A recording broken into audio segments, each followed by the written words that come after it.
hi folks. Yeah. We're on the cruise in Fiji on Blue Lagoon Cruises. And we're going to talk about the, which days? I don't have my glasses on. It doesn't the 23rd matter. and the 24th. Something our like first that. full day. Yeah. Or our first day, half day. And then the full day. Right. So, good. Lead off. Okay, so we had a bit of a scare getting out of our rooms. The morning, we were supposed to be at Port Denarau by 11 a.m. to check in. And we had made arrangements the evening before with a taxi driver from Port Denarau to arrive at 10 a.m. 10 minutes after 10, he's still not there. And it's maybe a 25-minute drive to Port Denarau.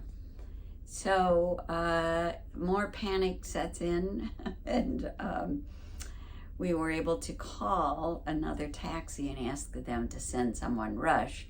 But you're never sure in Fiji, as it turns out, if they are really rushing or doing Fiji time. So the housekeeper really helped us out, and we got a taxi, and we ended up in Port Denarau by 11, got checked in, and then we got on a water taxi to head out to join the boat. Right. So we were supposed to meet up with a boat someplace called the Sacred Islands out in the Yasawa chain, or just south of the Yasawa chain. And they said, it's an hour and 15 minutes to get there. And we're going to leave at noon, 12:15 at the latest. Yeah. Yeah, I think we got away at 12:30 or maybe 12:45, I think. 12:45. Yeah. It took not an hour and 15 minutes, but close to 2.5 hours to get out there. So this is Fiji time. No hurry is one of their slogans. We got here, we had on board, we had lunch, and then went off and sailed between the islands. And there's a whole bunch of islands that you sail through. And it's of a volcanic origin. So they're hills, but they are pretty much green, but steep on the sides. And they come down to the water's edge, and then there's this beautiful white sand all around these islands. Right. From the coral, so reefs around them. Right, so you've got these black basaltic cliffs up above, you've got the verdant green, you've got the white coral beaches. It's lovely. And the blue water. Gorgeous, beautiful water. So that was lovely. Yeah. And so we took the boat to an anchorage some ways away and had a very pleasant dinner. And stayed up a little bit talking to people. Most of the guests are Aussies, I would say. Well, yeah, except there's two groups of Canadians traveling together that make up a fair number. That's true. So it's mostly Canadians and Aussies. There are two other couples from the United States. One from Reno, Nevada, and the other one from New Hampshire, and that's it.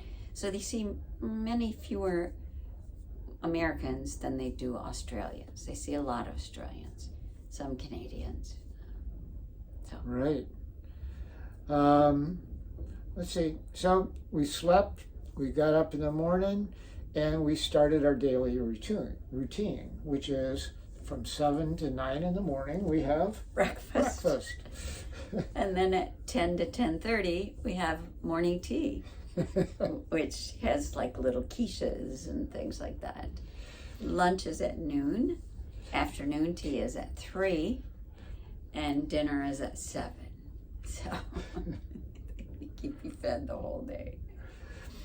So our first day, we went ahead and had our breakfast, and then before tea, we took a launch to the beach where they had chairs set up for us, and we sat on the beach and ran up and got our morning tea, and then came and sat back down and watched the sea. Yeah, and we did go in. Right. We did go in the water, and we learned something from the Aussies. Here's what they said is you need to wear a hat and sunglasses, and you just sit in the water. And because the sun is so intense that you can get melanomas, etc. So the Aussies wear their glasses and their hats. So that's what we started doing, and it was great. Yeah. Oh, and I bought a rasher. Oh yeah, you bought A a rasher. rasher, in this case, you can have short sleeve or long sleeve. It's just a long sleeve shirt, essentially. It's pulled over, but it's fine to get it wet. There's no problem with that, and it blocks out the sun. It's a 50, like around a 50. Okay, an SPF 50. And I wore that every day because I was still burnt. I think I may have even edited out how burnt I was from the Sofitel Hotel. Mm-hmm. Anyways, I'd gotten fried and I looked like raw meat, actually. And yeah. So, anyways. Your legs did. Your belly was just bright red. And still is. Anyways, we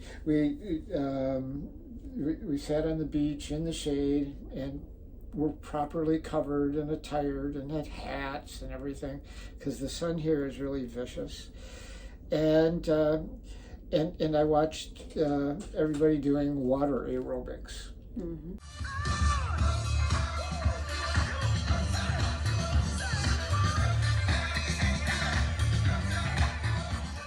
Terry did something like water aerobics. Yeah, but on land with another woman from Australia. No, I didn't feel like going in the water again. Yeah.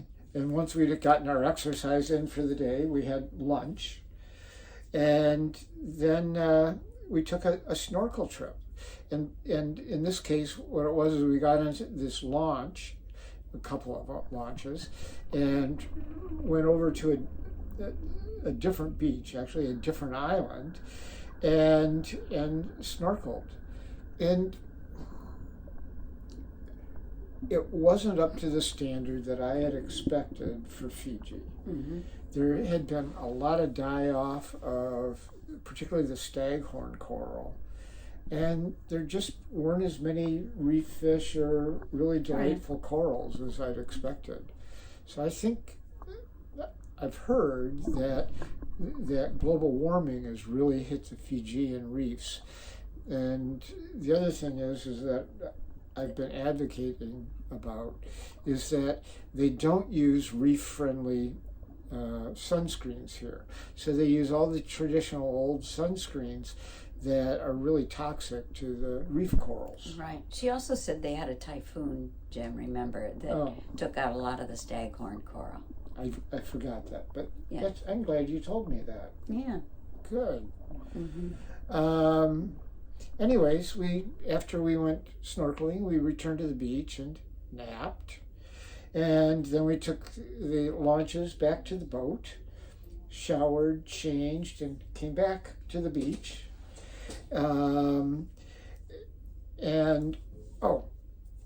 Before we went back to the boat, they did Lovo. So Lovo is like luau. They go ahead and they take all these different meats and starches and wrap them up in palm. Sort of baskets they've made. Right. Out of palm leaves. And then wrapped those up with banana leaves and buried it in the ground over hot embers and left it for about 3 hours. So or 4 hours, I think. But anyway, quite a while. Long time. Yeah. And so when we got back to the beach, we had a kava ceremony.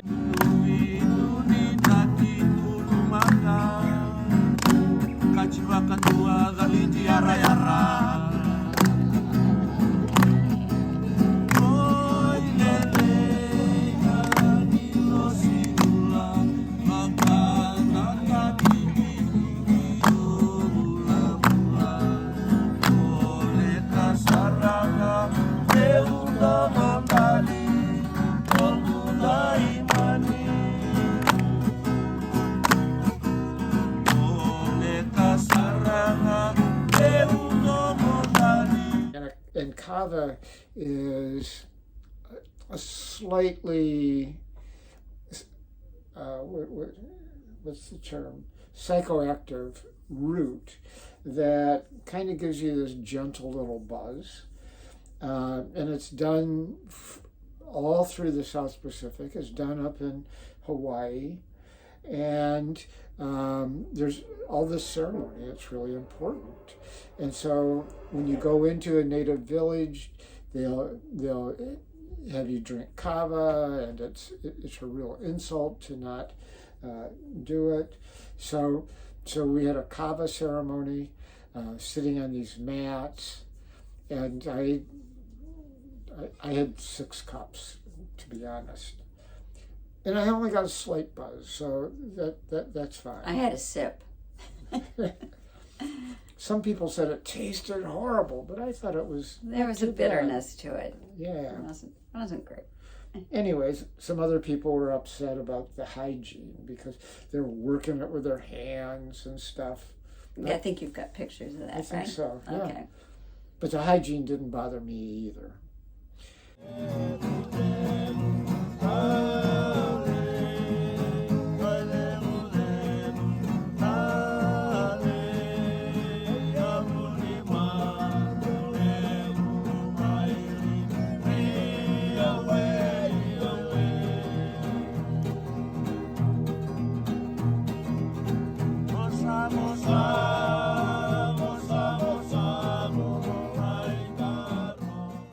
Anyways, after the kava ceremony, they went and unburied the Lovo and brought it up out of the ground. Oh, there's the bag. Foil. Oh, cool. Yeah. Can you smell that? Yes. Delicious. Does it smell good? Yeah. Smells right? Let's stick a fork in it now so it's ready. Yeah.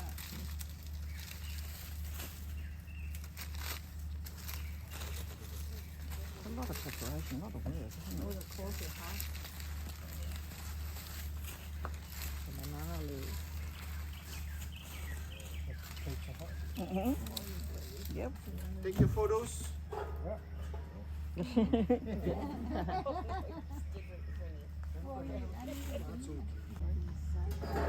Off in front of me. What's those?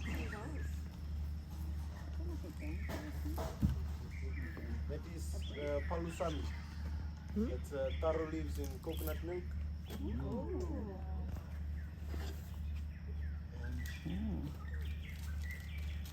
Chicken. Chicken.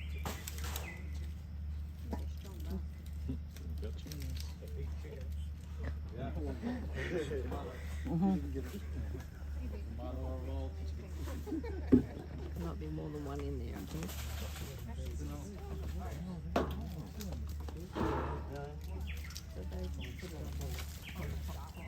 Oh, that smells nice. That smells like pork. Oh, look at it. Look at that. Oh, look at the crackling.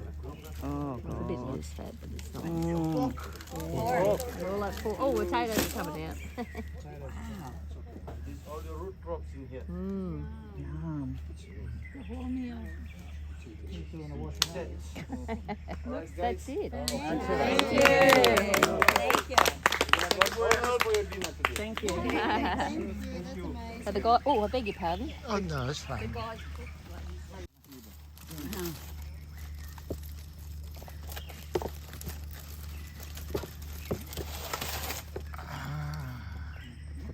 Yucca? Or Right. Let's go feed.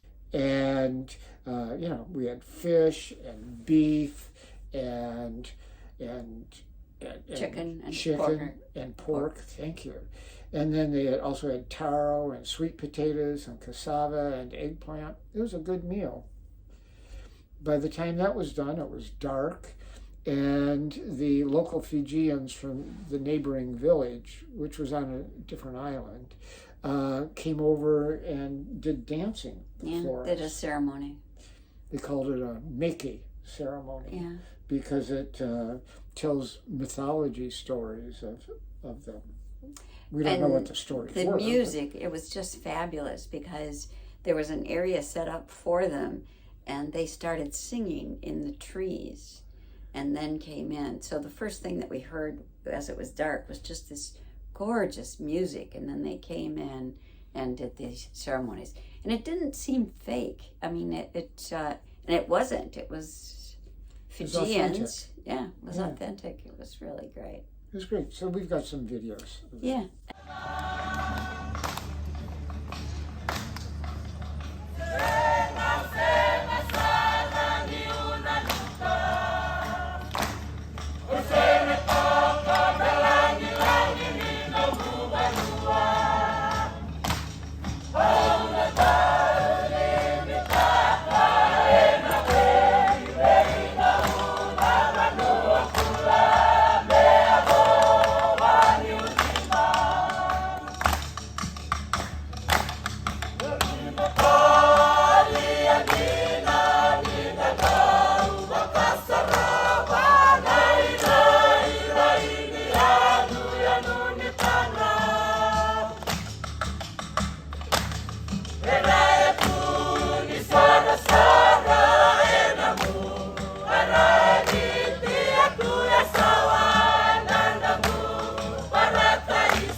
And then the women spread their handicrafts out and asked, you know, they try to sell things. They said it was for their kids. So I ended up getting this, which you might be able to see. It's got mother of pearl on it. So it's fun. Yeah. And a couple of other things just to help support them. And I think after that, we went back to the boat and crashed out for the night because we'd had a pretty big day. Yeah. And so I think it's time to say goodbye. All right. Should we say goodbye? Bye, folks. Love Bye. you.